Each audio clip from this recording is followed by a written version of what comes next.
Alright, hi team, welcome to your Move and Flow video. Today we're going to go through 1990, a position that is quite popular. We're going to talk through it a bunch. But to start off with, we're just going to get into our squat position. So I think it's quite nice just to retest how we feel. Move around in your squat, see what feels tight. For me, I've got quite tight hip flexors as well as ankles. So I kind of feel it in those positions. But just see how this feels. So we're going to do a bunch of movement work and I want to see if this squat feels any better after doing it. So you might need some bricks depending on how tight you are and what feels comfortable. So this 90-90 position is called 90-90 because of the angles we make with our hip. It forces us into quite a difficult position for lots of people. We're going to talk through lots of them. But to start off with, we're just going to work through that front hip. So we're just going to lean forward and we're going to get into a nice glute stretch. If you want some bricks here, it can help to create a bit more of a platform, bring the floor closer to you so it feels a bit more comfortable. But for now, we're just going to passively stretch into this position. So like I said, this forces us into external rotation into this front hip, and we often get a big stretch for this outside of the hip over here. If you're someone who can't sit up easily in this position, it probably means they're either tight in this position or tight in this position or both. So we'll work through the back hip a bit now, a bit of internal rotation and extension here. So all you want to try and do is almost imagine pushing your shoulder down towards this ankle. You might not have to do much, but you might feel it right in there. If it feels a bit pinchy, stay away from that pinch. Try and be nice and tall and just try and press and just lean. So we're just going to push into that back hip a bit. It's quite normal that this feels a bit uncomfortable, often on your non-dominant side. If you're right-footed, for me I'm right-footed, this internal rotation will be a bit tighter. When we switch to the other side, into this 90-90 again, for me this front hip is tighter in this position, so we're just going to passively stretch here. We're going to do a few more movements in a minute, but just for now, we're just going to open up that hip a bit passively. Same thing, if you want some bricks, they have to be straight from where they are. Just try and push all the way through. Same thing, we'll go to that back hip now, build internal rotation, trying to bring that shoulder backwards, twisting slightly towards that back ankle. If you get any knee pain here, you can just elevate the knee. If you want to, you can always sit on the bricks as well, and actually will bring you up higher, so it takes some of that pressure off. So if this feels more comfortable for you, you can do that. I'm going to switch back to the original side.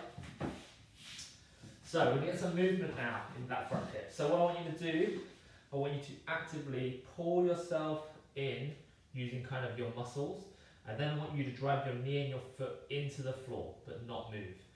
So these kind of pails and rails or contract or relax, it's just trying to teach our body to own the position that we're trying to get into. So we're trying to push into it, create some contractions, and then we're going to come out of it. Same thing, I'm going to pull myself into the position, trying to use my leg, trying to use my outside hip, and then I'm going to drive my knee and my ankle into the floor and create this nice contraction. It will feel kind of nice in the hip, and then as you let go of the contraction, you might just be able to sink a bit deeper.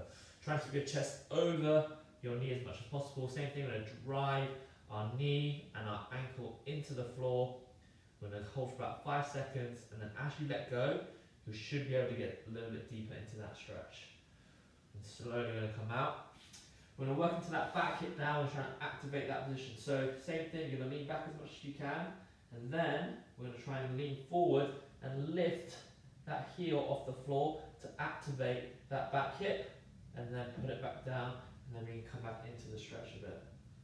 So same thing, we're going to lean forward slightly, lift, and down. If you want it to be easier, if you lean further forward, it should be easier for you to lift that trail hip, and down. Same thing, we're just trying to encourage the body to use some of this position whilst we're creating the position here. This isn't traditional pails rails, it's a bit of an adapted version, so if you want to look into that, you can look at it, but this I think is just a bit more accessible for most people. The same thing, we're going to pull ourselves in, we're going to drive our knee and ankle into the floor, hold for 5 seconds at about a 5 to 6 out of 10 effort, and then as we rest, breathe in. As you breathe out, we should be able to just sink a bit deeper, trying to keep the chest over the knee. Same thing, drive into the floor, pushing down. 1 and release. Breathe out, try and sink a little deeper. Last contraction, drive your knee down into the floor. And breathe in, breathe out. Good, same. We'll go to that back hip again. I'll move my position slightly so you can see a bit different angle. So we're going to come back, feel that stretch. We're then going to come forward, activate that position, hold for a couple seconds, put it back down gently, re-feel that stretch. You might be able to get a bit deeper. Come forward, lift it up, hold it, put it back down, probably a bit more gently than that. One last one. We're going to come up, through, and down. We're going to switch back to the original side. I'm going to stay at this kind of angle. We're going to get a bit of a side twist now into this position. So this is my forward position here. We're actually going to reach over and be long and drop down into this position. If you need to elevate it, you can. You can bring some bricks here and twisting down. You're trying to get that outside elbow as far down as possible, and we're just reaching. It should be a really nice stretch all the way through the side body and bringing the hip involved. Trying to keep this knee down on the floor and just breathing and reaching. If you're more mobile than I am, you get your chest all the way to the floor, you can reach further out with the arms. But for me, this position kind of feels like a nice stretch, nothing too crazy, but enough that you're feeling it. Good, breathe out, sink in a bit. You can have a little move around and play around. Good, we'll slowly come out of there. Other side. So, stay into that 90-90, do it this way so you can see we're reaching over, this would be forwards. We're going to reach over, left elbow this time is going to go towards the ground. We're reaching through and we're relaxing and breathing.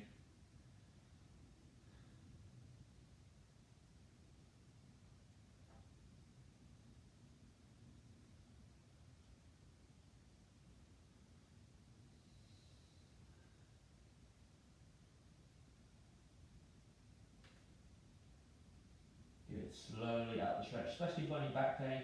You don't want to come out too quickly, so just assist yourself, nice and slowly work yourself out of it. We're then going to work into this kind of 90-90 flow. You might have seen lots of people kind of do this thing in the gym. There's lots of ways you can do it. I would encourage you to try and create as much external rotation as you're trying to drive both the knees away from each other. Then as you drive this knee down, before it hits the floor, I'm still trying to drive as much opening as possible. Before I bring it back through, becoming all the way open as much as possible before this knee comes off. And then I'm going to come over, same thing, nice and open before it drops, and then let it drop. You can do this with your hands assisted, or you can do it without. Like I said, this is a hard position for me, so I'm not amazing at it, but it's going to be a lot harder as you try and create your own stability as you go through. Might be a bit easier on your hips if you're a bit higher, so you get a bit more leverage off the floor into the bear position, albeit the 90 position will be lower on here. It'll be a bit easier if you stay a bit upright. So we're just going to do a few more bear to 90-90 kind of transitions. We can reach over, we can lean, we can then open, come through, stay open, come through, lean around, over, open, stay open, reach around, through, a couple more.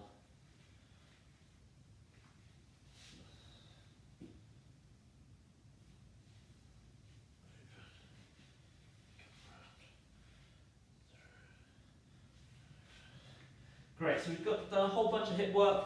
I quite like then to go back into that squat position, see how it feels. If you need a heel elevation, because this is quite hard for you, it's absolutely fine. If you want to elevate as high as kind of bricks, because that makes it easier for you, you're more than welcome to. But just test that position a bit. Do your hips feel a bit looser? Does it feel like I have a bit more movement in them? Can I sink a bit lower? Do my hips feel less tight? From here, let's just do, whilst we're here, a few little movements into the squat. We'll do some open rotations. We're using this elbow to keep that knee slightly out. Down and open. Down and open. One more. Breathe out. Good. Other hand comes down. Rotate it through. Don't be too strict on yourself here. If one of your heels comes up, don't worry about it. We're just trying to create some different movement patterns. Cool, from here, we're going to have our elbows in, we're going to draw our elbows in and elbows out. So we're actually just using our elbows as a little bit of force. We're not pushing our elbows into our knees too much. We're actually just creating a little bit of resistance for our knees to go into that internally rotated and externally rotated position. Should feel kind of nice to have some kind of tactile feedback of your elbow and your knee. Cool. I hope that helped and gave a bit more light into that 1990 position. Let me know if